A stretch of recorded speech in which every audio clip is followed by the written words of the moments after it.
Hello everyone, बहुत बहुत स्वागत है आपका आज की इस वीडियो में। काफ़ी लंबे समय के बाद मैं एक नया वीडियो बना रहा हूँ और ये जो वीडियो होने वाली काफ़ी इंपॉर्टेंट होने वाली है क्योंकि आपका जो OMR एग्जाम होने वाला है उस पर आपको मार्किंग कैसे करनी है, किस प्रकार की मार्किंग को सही माना जाएगा और कितनी चीज़ें फिल करनी है और कितनी चीज़ें नहीं करनी है, ये वीडियो उसके रिगार्डिंग होगा। तो प्लीज़ इस नव वीडियो को स्क्विड गेम के जैसे स्किप करके ना देखें, स्क्रॉल फटाफट आगे ना करें, आराम से देखें, ध्यान से देखें ताकि एग्जाम में आपकी गलती ना हो, क्योंकि ऐसा होगा आपने आंसर तो सही मार्क कर दिया लेकिन आपको मार्क्स 0 मिले। तो ठीक है दोस्तों, वीडियो को शुरू करते हैं। आज का जो वीडियो होने वाला है वो बहुत इंपॉर्टेंट है। क्यों? क्योंकि आपका जो OMR आने वाला है एग्जाम में आप उसे मार्क कैसे करेंगे। नॉर्मल जाके वहाँ पे ना, जैसे आपको यहाँ पे ना सर्कल्स दिख रहे होंगे, ये वाले जैसे ना सर्कल्स हैं, आपको ऐसा काम नहीं करना है। वहाँ पर आपके पास कुछ चीज़ें एक्स्ट्रा आने वाली हैं, आपको मार्किंग कैसे करनी है, क्या चीज़ रखना है, उस चीज़ को हम लोग ना ध्यान देंगे। तो ये वीडियो स्टार्ट करने से पहले और ये ना जितना बड़ा जो CBSE का एक लव लेटर आया है, इसको कैसे देखना है और इसका कैसे समझना है, उसको करने के लिए हमारे पास एक चीज़ होनी चाहिए जिसे हम कहते हैं कि एक एग्जाम्पल।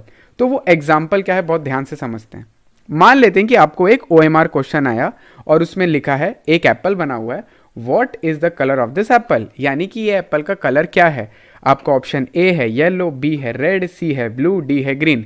हम सबको राइट आंसर पता है। राइट आंसर क्या है?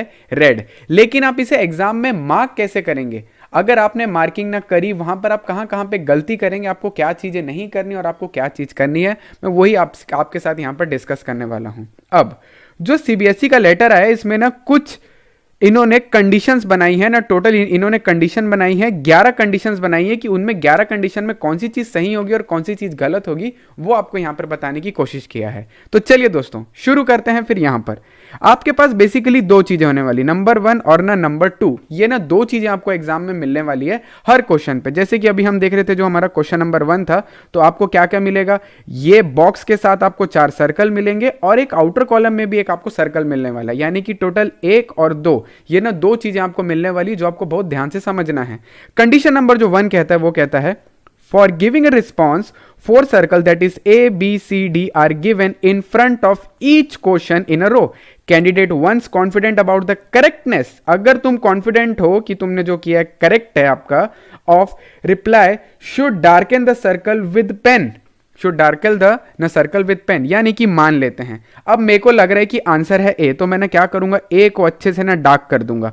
मैंने A को ना डार्क कर दिया, लेकिन मैंने इस चीज को ना क्या कर दिया, ब्लैंक छोड़ दिया, और इसको भी मैंने क्या कर दिया, ब्लैंक छोड़ दिया। अब ये इनकरेक्ट माना जाएगा। क्यों? क्योंकि आपने ना क्या किया है, पेंसिल से मार्क किया है। यानी कि आपको क्या यूज नहीं करना है, पेंसिल बिल्कुल भी यूज नहीं करना है। आपको क्या यूज करना है, पेन यूज करना है। अच्छे से आई बात समझ में? पहली चीज, नो पेंसिल ओनली पेन, लिख देते हैं पेंसिल तेरी शादी कैंसिल, पेन, ये लो। आपको सिर्फ ना क्या करना है, पेन यूज करना है यहाँ पे। चलिए, S it is with pencil, आपको पेंसिल से मार्क नहीं करना है। अगर आपने मार्क किया भी तो आपका आंसर क्या मान लिया जाएगा, इनकरेक्ट मान लिया जाएगा।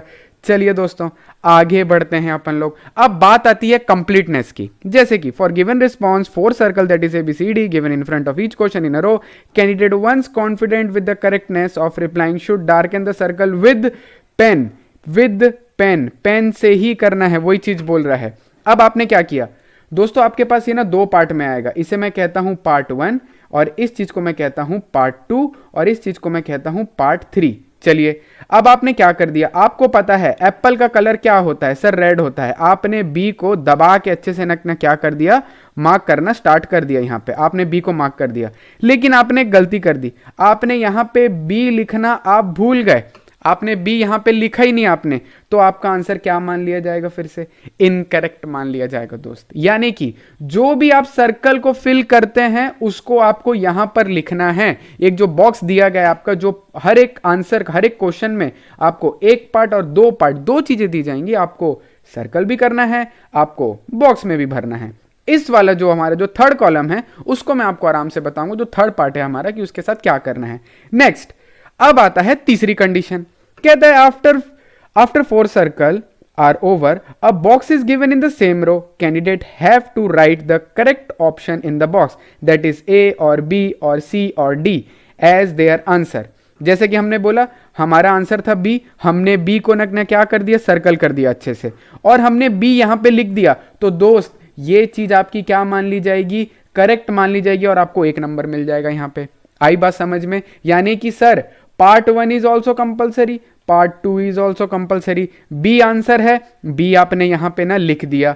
चलिए आगे बढ़ते हैं। अब ये जो चौथी कंडीशन है ये क्या बोलता है, अगर आपको कोई क्वेश्चन अटेम्प्ट नहीं करना है, मैं आपको इसको एंड में एक और चीज बताऊंगा, अगर आपको कोई क्वेश्चन अटेम्प्ट नहीं करना है, हमने जिसे थर्ड माना था, जिसे हमने तीसरी चीज मानी थी, अगर आप अटेम्प्ट नहीं कर रहे हैं तो आप इस गोले को फिल करेंगे।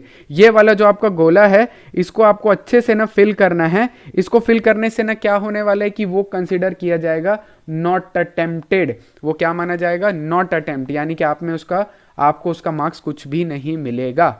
ठीक है, आगे जाके इसके ऊपर एक और मैं क्लैरिफिकेशन दूंगा, तो होल्ड रखना। अगर आप आंसर अटेम्प्ट नहीं कर रहे हैं तो इस चीज को आप ना क्या करें, मार्क करके आए कि भैया हमने ये अटेम्प्ट नहीं किया है। नेक्स्ट, अब ये ना करना भी ना इतना जरूरी है। क्यों? मेरी बात समझना। मान लो किसी की आपसी रंजिश है, आपको कोई फेल करना चाहता है, यहां पर उसने सी मार्क कर दिया और यहां पर भी उसने सी लिख दिया, तुम्हारे तो लग गए ना। लेकिन अगर आपका ये वाला गोला मार्क है तो क्या होगा? इसका मतलब है कि आपने उस चीज को अटेम्प्ट नहीं किया, तो आपके मार्क्स कुछ नहीं होंगे, वहां पे 0 कंसीडर कर लिया जाएगा आपका। ठीक है बॉस, आई बात समझ में? नेक्स्ट, अब बोलते हैं candidates are advise that first of all they should mark the response. बोलते हैं भैया जो पहला पार्ट है ना, आप उसके साथ खेलो, ठीक है, मार्क ना कर लो, darken the circle. If fully satisfied then they should write a response in the box. जैसे कि हमने यहां पे देखा था कि भैया मेरे को पता है बी, मैंने यहां पर भी लिख दिया बी, तो मेरे को वहां पे मैं करेक्ट हो गया यहां पर। लेकिन अब यहां पर क्या बोलता है? Purpose of giving the box is only that if any candidate wishes to change the response. Response को अगर हमें चेंज करना है, the same will be written in the box. मान लो कि पहले मैंने सी को मार्क कर दिया, मैंने ना सी को अच्छे से ना गोला कर दिया, लेकिन मेरे को लगा अरे यार आंसर तो ये होना चाहिए, तो मेरा जो करेक्ट आंसर है मैं उसको यहां पर ना क्या कर दूंगा, लिख दूंगा। यानी जो भी मेरा करेक्ट आंसर, अगर आपकी मार्किंग डबल भी हो गई, आपने गलत मार्क कर दिया है, मैटर नहीं करता। अगर आपने बॉक्स में करेक्ट आंसर लिखा है तो आपको क्या मिलेंगे दोस्त? करेक्ट मार्क्स मिलने वाले हैं। यानी कि ये सेकेंडरी हो जाएगा और इसको क्या मान लिया जाएगा? प्राइमरी मान लिया जाएगा। इस वजह से ये और ये दोनों बहुत ही ज्यादा मैंडेटरी हैं। अगर आपसे गलती हो गई है, गलत मार्क कर दिया आपने, आपको कोई दिक्कत नहीं, आप सही मार्किंग करिए, उसके बाद यहाँ पे रिस्पॉन्स पे लिख दीजिए। चलिए दोस्त आगे बढ़ते हैं।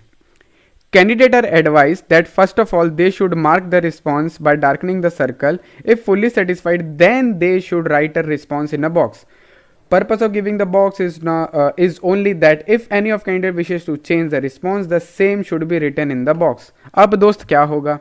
मैंने गलत मार्क कर दिया था, कोई दिक्कत नहीं, मैंने बॉक्स में लिख दिया बी, मैंने बोला अरे नहीं नहीं नहीं नहीं नहीं नहीं, मेरे को तो लिखना था सी। अब यहां पर क्या होगा दोस्त? ये गलत माना जाएगा। आप बॉक्स में ओवरराइट नहीं कर सकते। बॉक्स में जो आपने एक बार लिख दिया वही फाइनल माना जाएगा। आप बॉक्स वाले आइटम को कट नहीं कर सकते और उसकी जगह करेक्ट आंसर फिर नहीं लिख सकते। बॉक्स में ऐसे 3-5 दिखी, वो आपको यहां पे 0 कर देगा, यानी कि वो क्या बोल देगा? रॉन्ग मेथड, आपको 0 मार्क्स मिलेंगे। क्लियर हुई ये वाली बात? चलिए next, if a candidate is satisfied with the darkening the circle, this response should have been written in the box.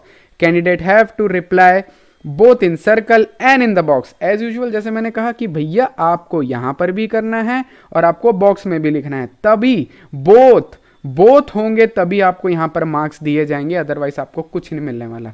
Next, आगे क्या बात होती है? Reply written in the box will be treated as final. जो भी आपने box में लिखा है उसको क्या मान लिया जाएगा? फाइनल मान लिया जाएगा। आपने बी भी टिक किया, आपने सी भी टिक किया है, लेकिन रिस्पॉन्स क्या लिखा है आपने? एक ही रिस्पॉन्स होना चाहिए। ऐसे मल्टीपल रिस्पॉन्स होंगे तो 0 मिलेगा। और अगर आपकी मार्किंग भी अगर आपने ना गलत मार्क कर दिया है, बॉक्स में जो लिखा है वो सर्वप्रथम माना जाएगा। मैंने कहा वही आपका क्या हो जाएगा? अब प्राइमरी हो जाएगा। यानी कि जो बॉक्स है वो भगवान बन जाएंगे और भगवान कभी गलत नहीं होते। आई बात समझ में? हाँ, अब आंसर क्या है? आंसर यहाँ पर सी है, लेकिन आपने लिख दिया बी, भैया फिर नहीं मिलेगा। ठीक है, यानी कि आपको करेक्ट रिस्पॉन्स लिखना है। नाउ अब आपने इस यहां पर क्या किया? If the box is empty and the response is marked with the circle, it will be considered that the question has not been attempted by the candidate. तुमने सिर्फ गोला मार के आ गया, तुमने बॉक्स फिल ही नहीं किया, तो वो तुमको क्या देगा? समझ गए? चलिए उसके बाद यहां पर आपने मार्क कुछ भी नहीं किया, एक भी सर्कल मार्क नहीं किया, लेकिन आपने बॉक्स में लिख के आ गया, आपने बॉक्स में लिख के आ गया आंसर। बाबू भी वो नंबर दे देगा तुमको, वो नंबर दे देगा। आई बात समझ में आपको यहाँ पे?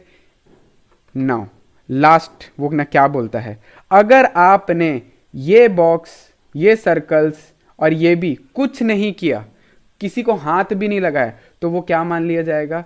Not attempted. It will be considered as not attempted. अगर आप कोई क्वेश्चन अटेम्प्ट नहीं कर रहे हैं तो आपको क्या करना है, बेसिकली खाली छोड़ के आ जाओ, तो वो क्या हो जाएगा? Not attempted. लेकिन जैसे कि मैंने पहले आपको बताया था, इस चीज़ को बहुत एक छोटी सी बात ध्यान में रखना, कभी भी नॉट अटेम्प्ट वाले को फिल मत करना जब तक तुम पेपर सबमिट नहीं कर रहे हो। इस चीज़ को बहुत ध्यान से ना समझना।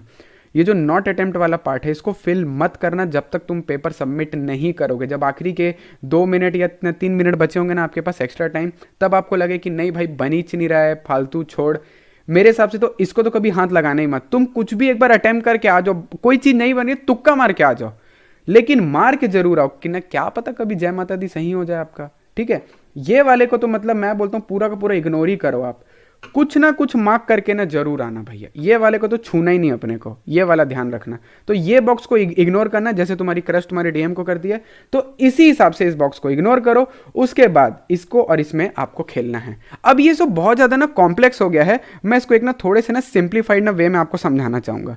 जैसे कि अब एक एग्जाम्पल मैं यहाँ पे ना लेता हूँ दोस्तों, जैसे कि ये अपना, अभी क्या हो रहा है ये, हाँ अबे हैंड, हाँ चलो,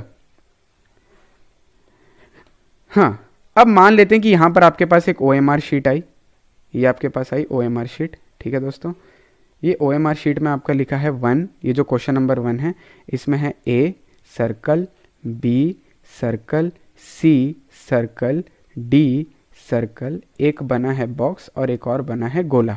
ऐसे करके आपके पास एक चीज़, दो चीज़, तीन चीज़, फर्स्ट, सेकेंड, और ये आपके पास क्या आ गई दोस्तों? थर्ड चीज़। ये ना 3 चीज़ आपके पास हर आंसर में आपको क्या होने वाला है? मिलने वाली है। नाउ हमें पता है कि आंसर हमारा ना क्या है दोस्तों, हमारा आंसर क्या है यहाँ पे?